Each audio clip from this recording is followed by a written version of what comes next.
अवघ्या 14 महिन्यात समृद्धी महामार्गावर मोठं पडलं भगदड. समृद्धी महामार्गावर पडला जीवघेणा खड्डा, कामाच्या दर्जावर प्रश्नचिन्ह. नांदगाव खंडेश्वर तालुक्यातील लोहेगाव या पुलावर जीवघेणा खड्डा पडल्याने समृद्धी महामार्गाच्या कामाच्या दर्जावर प्रश्नचिन्ह निर्माण झाले आहे. ही घटना काल शुक्रवारी सकाळच्या सुमारास घडली, ज्यावेळी या रस्त्याने शेतकरी जात होते. मात्र सुदैवाने जीवदायी टळली.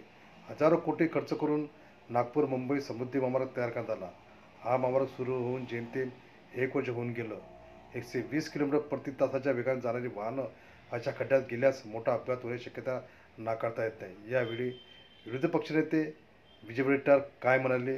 केल्या गेला निकृष्ट दर्जाचा होता. हे आता त्यावेळेसही बोंबाबोंब झाली आणि आज तर प्रत्यक्ष खड्डे पडल्यामुळे समृद्धीचा बोजवारा कसा उडाला हे आता महाराष्ट्रातील जनतेला कळलं आहे.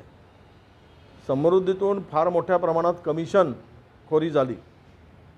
कामांचं वाटप करत असताना या समृद्धीतून करोडो रुपये सत्ताधाऱ्यांनी आपल्या खिशात घातले आणि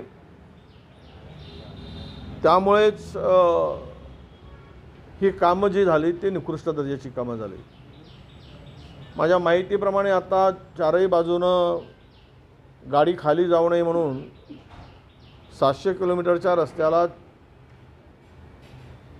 2400 कोटी रुपयाचं आत्ता टेंडर काढलं गेलं आहे. त्यामध्ये दोनही बाजूनं ते वायर जे सेफ्टी वायर असतात ते लावले जाणार आहे. खरं तर याची किंमतही फार कमी होती, पण आता त्याची वाढवून फुगवून विशिष्ट कंत्राटदारांना फायदा पोहोचण्यासाठी हेही टेंडर आता काढलं गेलेलं आहे. आणि समृद्धीवर खड्डे पडलेत याचाच अर्थ त्या खड्ड्यातील पैसे